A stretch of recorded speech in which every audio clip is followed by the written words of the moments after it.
तो आज हम लोग स्टार्ट करते हैं अक्षांश को पढ़ना। अक्षांश, इसको इंग्लिश में लैटिट्यूड कहते हैं। देखिए, ज्योग्राफी का बहुत ही इम्पोर्टेंट चैप्टर है अक्षांश। इसको आप अच्छे से पढ़ लेंगे तो आगे के चैप्टर में या ज्योग्राफी को समझने में बहुत ही आसानी होगी। और इसमें से बहुत से क्वेश्चन जो अलग अलग एग्ज़ाम में अच्छे क्वेश्चन पूछे जाते हैं, तो इसको अच्छे से पढ़ लेने से आपके कॉन्सेप्ट अच्छे से क्लियर हो जाएंगे। देखिए, ज्योग्राफी में मैप का बहुत ही अहम रोल होता है, ठीक है। इसको मैप से समझने में बड़ी आसानी होती है। तो सबसे पहले हम लोग देख लेते हैं। देखिए, मैप में ऊपर की तरफ नॉर्थ होता है, नीचे साउथ, इधर ईस्ट, इस साइड वेस्ट, ठीक। यानी ऊपर उत्तर, नीचे दक्षिण, इधर पूरब, इधर पश्चिम। ये चीज़ें आप अच्छे से समझ लेंगे, इसकी ज़रूरत हमको आगे पड़ेगी। तो हम लोग देख लेते हैं अक्षांश कहते कितने हैं। देखिए, पृथ्वी के परिधि से पृथ्वी के केंद्र पर विषुवत रेखा के सापेक्ष बनाया गया कोण क्या अक्षांश कहलाता है। तो इसको हम लोग मैप में देख लेते हैं। मान लीजिए एक काल्पनिक रेखा है जो पृथ्वी को दो बराबर भागों में काटती है। अब आप ध्यान से देखेंगे, इसी को 0 डिग्री कहते हैं, इस रेखा को, और इसी को भूमध्य रेखा, इसी को विषुवत रेखा, इसी को इंग्लिश में इक्वेटर कहते हैं। तो इसके 4 नाम हो गए: 0 डिग्री, भूमध्य रेखा, विषुवत रेखा या इक्वेटर। अब हम अक्षांश की अगर परिभाषा देखें तो है कि पृथ्वी के परिधि से पृथ्वी के केंद्र पर विषुवत रेखा के सापेक्ष बनाया गया कोण अक्षांश कहलाता है। तो पृथ्वी है, मान लीजिए इसकी ये परिधि है, आप कहीं भी ले सकते हैं, कोई भी पॉइंट ले सकते हैं। तो हमने मान लिया यहाँ पे ले लिया। इस परिधि से पृथ्वी के केंद्र पर बनाया गया कोण, मान लीजिए केंद्र यहाँ पर है, यहाँ पर बनाया गया कोण ये होगा, ये वाला हिस्सा अक्षांश कहलाता है। देखिए, इसको थोड़ा सा और डिटेल में हम लोग देखते हैं। मान लीजिए कोण है, अब यहाँ से अगर एक हम रेखा विषुवत रेखा के समानांतर खींच देते हैं इस तरीके से, तो मैथमेटिकली देखेंगे तो ये वाला कोण है इस वाले कोण के बराबर होगा। तो चूंकि हमको चाहिए अक्षांश, तो ये बीच वाला पार्ट हम लोग हटा देंगे, तो बचेगा क्या, ये वाली लाइन, ये वाली लाइन। तो हम लोग देख लेते हैं एक काल्पनिक रेखा 0 डिग्री, विषुवत रेखा, भूमध्य रेखा या इक्वेटर जिसको हम कहते हैं, ये वाली रेखा है। अभी हमने देखा एक रेखा इसे खींची हमने समानांतर इसके इस प्रकार, तो क्या अक्षांश कहलाएगी, ठीक है। इस प्रकार से और भी रेखाएं आप खींच लेंगे, तो जितनी रेखाएं आप देख रहे हैं इस प्रकार। लैटिट्यूड अगर आप अपने समझने के पर्सपेक्टिव से समझें तो लैटिट्यूड मतलब लेटी रेखा, यानी जो इस प्रकार से रेखाएं हैं या क्या कहलाएंगी, अक्षांश कहलाएंगी। तो अक्षांश के बारे में और भी डिटेल पे आगे हम लोग देख लेते हैं। आगे बढ़ने से पहले हम लोग थोड़ा सा पृथ्वी के बारे में जो उसका झुकाव हो उसको देख लेते हैं। जैसा कि हम लोगों ने पढ़ रखा पहले से कि पृथ्वी अपने अक्ष पे 23.5 डिग्री झुकी हुई है और वहीं अपने तल से 66.5 डिग्री। तो इसको थोड़ा सा मैप में हम लोग देख लेते हैं कि अक्ष क्या है और तल क्या है। चूँकि ये पॉइंट कि पृथ्वी अपने अक्ष से कितने अंश झुकी हुई है, या कभी कभी पूछ लेता है कि पृथ्वी अपने तल से कितने डिग्री झुकी हुई है, इसको थोड़ा अच्छे से आप समझ लेंगे तो बहुत बार एग्ज़ाम में पूछा जाता है। देखिए, मान लीजिए पृथ्वी है, ठीक। तो जो सीधी रेखा आपको दिख रही है ये पृथ्वी का क्या है, अक्ष है। और ये जो लेटी रेखा दिख रही है आपको इस तरीके से, इसका पृथ्वी का तल है। तो पृथ्वी अपने अक्ष से कितना झुका हुआ है, 23.5 अंश। ये अक्ष ये हो गया। तो देखिए झुकाव, जो ये वाली रेखा आपको दिख रही है ये झुकाव दर्शा रही है। तो यह अपने अक्ष से कितना, ये वाला जो एंगल है, कोण है, यह 23.5 अंश है। अब चूँकि इस प्रकार की जो सीधी रेखा है इधर है, तो ये ऑटोमेटिक 90 डिग्री बनाती है। तो चूँकि हमने पहले ही 23.5 अंश इसका झुकाव दिखा दिया है, तो बचा हुआ कोण यह क्या कहलाएगा, 66.5। तो यह किसके सापेक्ष है, यह तल के सापेक्ष है। ये जो ये रेखा है इसके सापेक्ष है 66.5। तो आप याद रखेंगे कि पृथ्वी अपने अक्ष से 23.5 डिग्री और तल से 66.5 डिग्री झुकी हुई है। अब हम लोग देख लेते हैं कि पृथ्वी पे कुछ ऐसे इंपॉर्टेंट पॉइंट हैं तो उनका नामकरण क्या चीज़ है, ठीक है। तो जैसा हमने पढ़ रखा अभी पहले कि जो बीच वाली रेखा है पृथ्वी को जो बीचों बीच 2 बराबर भागों में काटती है, इसको हमने 4 नाम दिया था। एक क्या, 0 डिग्री, भूमध्य रेखा या विषुवत रेखा, या इंग्लिश में उसको इक्वेटर कहते हैं। तो 4 नाम थे। अब चूँकि हमने पृथ्वी का झुकाव पढ़ा है कि 23.5 अंश अपने अक्ष से झुकी हुई है और 66.5 अंश अपने तल से, तो चूँकि पहले ही इम्पॉर्टेंट पॉइंट हो गया 23.5 अंश और 66.5 अंश, तो इसका नामकरण क्या है। देखिए अभी हमने पढ़ा कि मैप में कभी भी ऊपर नॉर्थ, नीचे साउथ, इधर ईस्ट यानी पूरब, इधर वेस्ट यानी पश्चिम होता है। तो उस हिसाब से अगर हम 0 डिग्री के ऊपर देखते हैं तो क्या है, 0 डिग्री है ये वाला हिस्सा, इधर क्या होगा, उत्तर होगा, इधर दक्षिण, इधर पूरब, इधर पश्चिम। ठीक है। तो उत्तर की तरफ अगर हम जाते हैं 23.5 अंश, तो क्या चीज़ है, इसको हम लोग कर्क रेखा कहते हैं। और उत्तर की तरफ ही आगे बढ़ लेते हैं अगर 66.5 डिग्री पे, तो इसको क्या कहते हैं, आर्कटिक वृत्त। और अगर वहीं हम नीचे की बात करें, 0 डिग्री से 23.5 अंश नीचे यानी साउथ की तरफ आते हैं, तो इसी को मकर रेखा कहते हैं। और 0 डिग्री से 66.5 अंश नीचे साउथ यानी दक्षिण की तरफ आते हैं 66.5 अंश, तो इसको अंटार्कटिक वृत्त। ऊपर वाले को आर्कटिक, नीचे वाले 66.5 अंश को अंटार्कटिक वृत्त कहते हैं। और सबसे जो यहाँ पे पॉइंट के तरीके से दिख रहा है आपको, या दक्षिणी ध्रुव, साउथ पोल, या ऊपर की तरफ जो आपको दिख रहा है यहाँ पे, इसको नॉर्थ पोल कहते हैं। तो आप समझ गए कि इधर जो पॉइंट है नॉर्थ पोल, और नीचे की तरफ या साउथ पोल, बीच में इक्वेटर हो गया 0 डिग्री, 23.5 अंश उत्तरी कर्क रेखा, इधर 23.5 अंश नीचे साउथ में मकर रेखा। ये आर्कटिक वृत्त, ये अंटार्कटिक वृत्त। अब इस संबंध में हम लोग कुछ और चीज़ें देख लेते हैं। 2 अक्षांशों के मध्य की दूरी को कटिबंध कहा जाता है। देखिए ये 0 है, चूँकि एक अक्षांश है, इधर वो 1 डिग्री होगा, इधर 2 डिग्री, इधर 3, यहाँ करते करते 23.5 डिग्री। ठीक है। तो इस बीच में मैंने मतलब और भी रेखाएं हैं। तो 2 लगातार जो अक्षांश हैं उनके मध्य की दूरी क्या है, उसको कटिबंध कहते हैं। यानी मान लीजिए एक अक्षांश है, ये वाला एक अक्षांश है, इसके जो बीच की दूरी है इसी को कटिबंध कहा जाता है। और इन्हीं 2 अक्षांशों के मध्य की दूरी क्या 111 किलोमीटर होती है। यहाँ से देखिए आप 0 डिग्री है, ऊपर 23.5 अंश आपको दिख रहा है, तो इसके बीच भी 0 से 1, 1 से 2, 2 से 3, 3 से 4 है। यानी अगर हम 2 अक्षांशों के मध्य की दूरी बात करें, ये वाली दूरी, तो क्या है 111 किलोमीटर होती है। पृथ्वी को अगर हम जोन में बांटें या कटिबंध में अगर हम बांटें, तो 3 प्रमुख कटिबंधों में बांटा जाता है। एक होता है उष्ण कटिबंध, एक शीतोष्ण, एक शीत कटिबंध। इसके बारे में हम लोग आगे में देख लेते हैं। तो हम लोग पढ़ रहे थे कटिबंध के बारे में। देखिए उष्ण कटिबंध किसे कहते हैं। उष्ण कटिबंध ये 0 डिग्री आपका है बीच में, जिसको हम विषुवत रेखा कहते हैं। ऊपर 23.5 अंश उत्तरी, इसको कर्क, 23.5 अंश दक्षिणी नीचे, इसको मकर रेखा कहते हैं।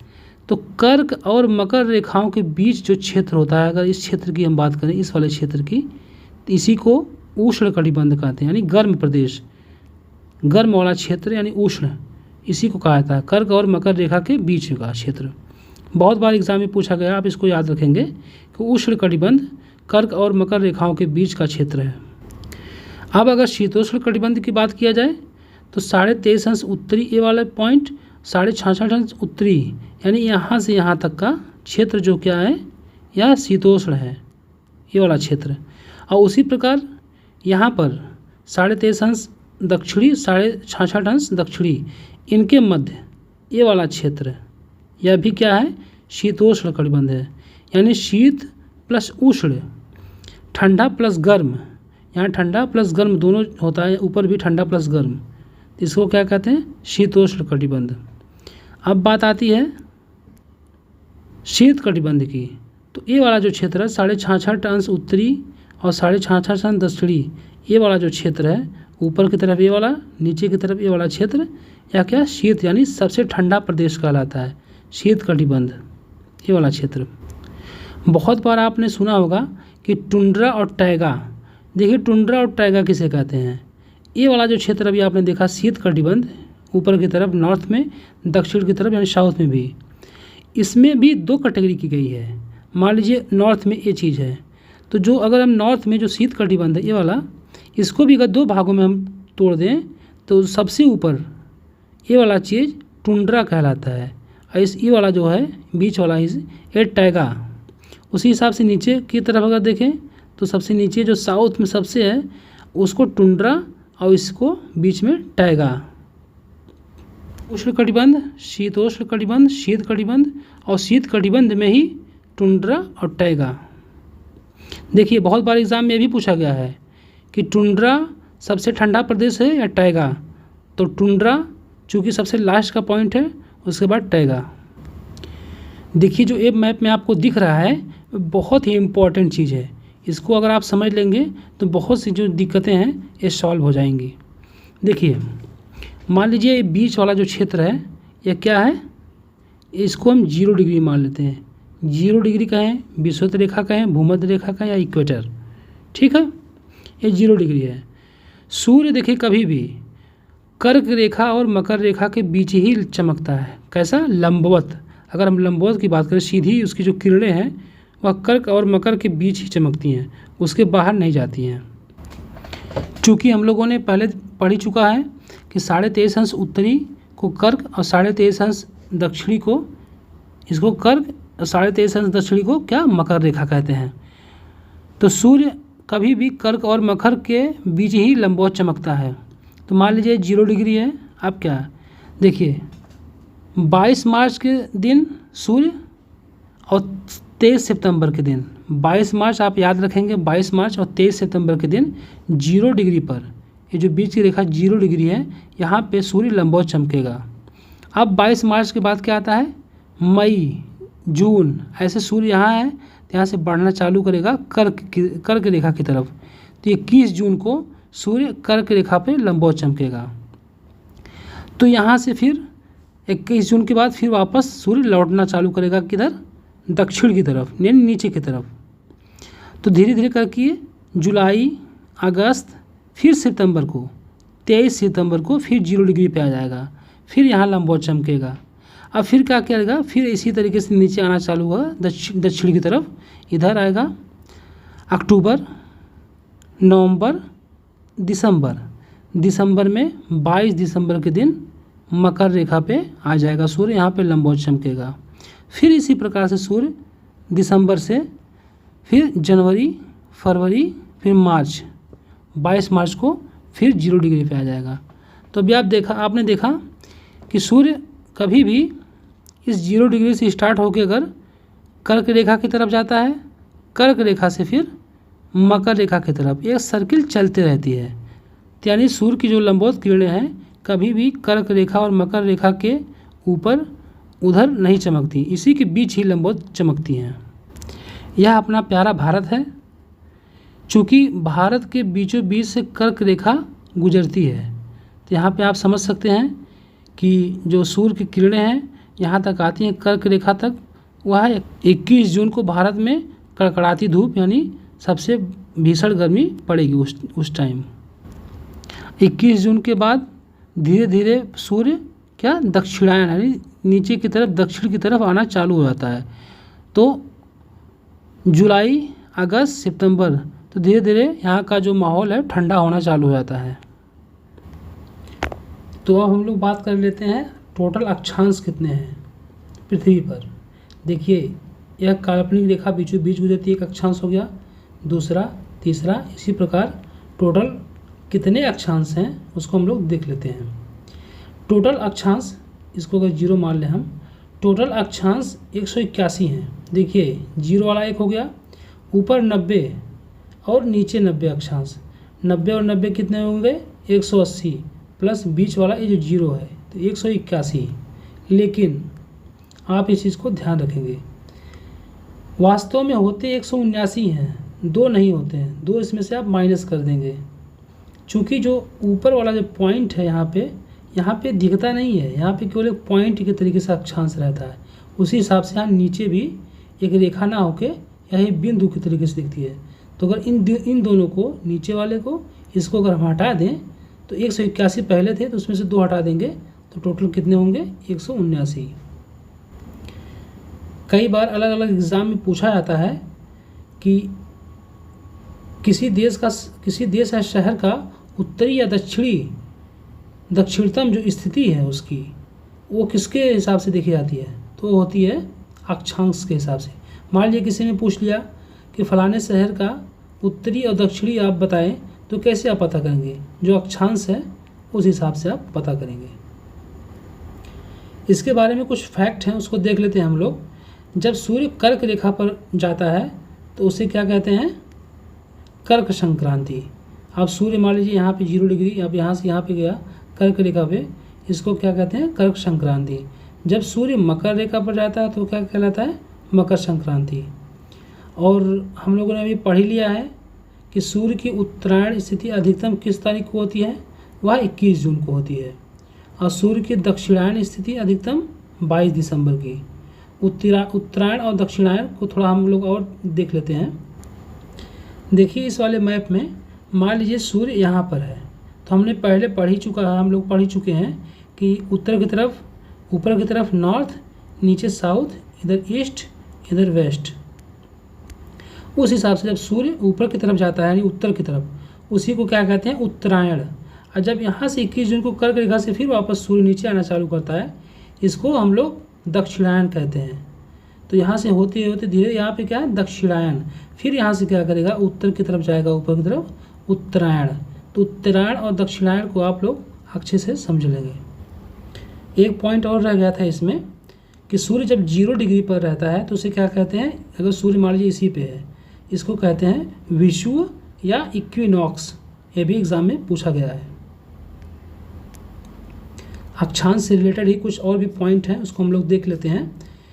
जैसा कि हम लोग पहले पढ़ ही चुके हैं कि सूर्य की जो लंबवत किरणें हैं कभी भी कर्क रेखा और मकर रेखा के नीचे नहीं पड़ती।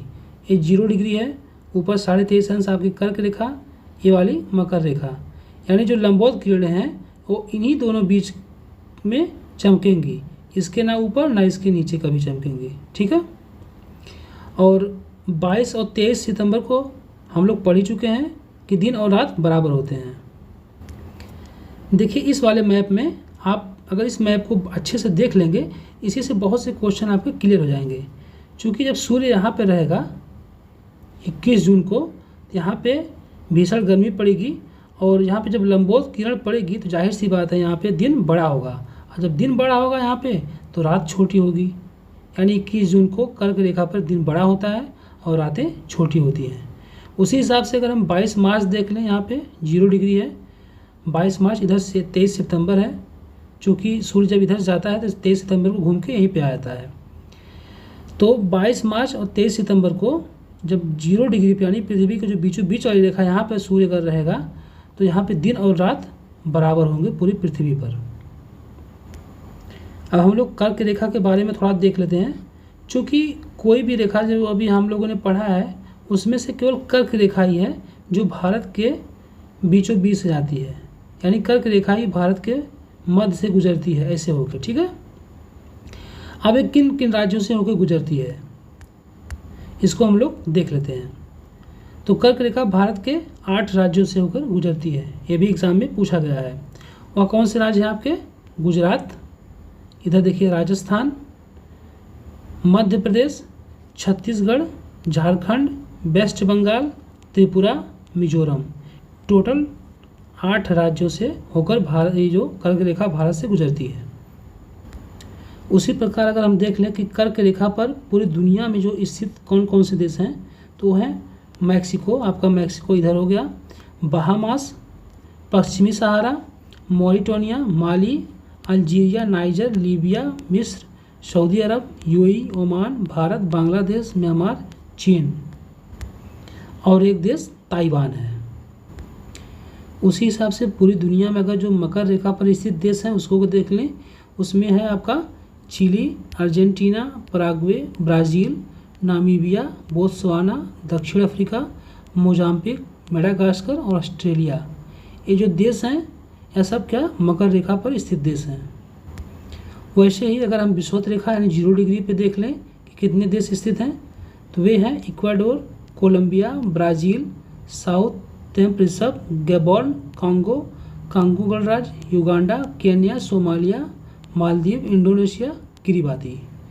इसको आप लोग ध्यान से देख लेंगे। तो दोस्तों ये हो गया अक्षांश के बारे में, और भी इससे रिलेटेड जो भी क्वेश्चन बनेंगे सभी एग्जाम पर्सपेक्टिव उसको हम लोग देख लेंगे आगे वाले वीडियो में।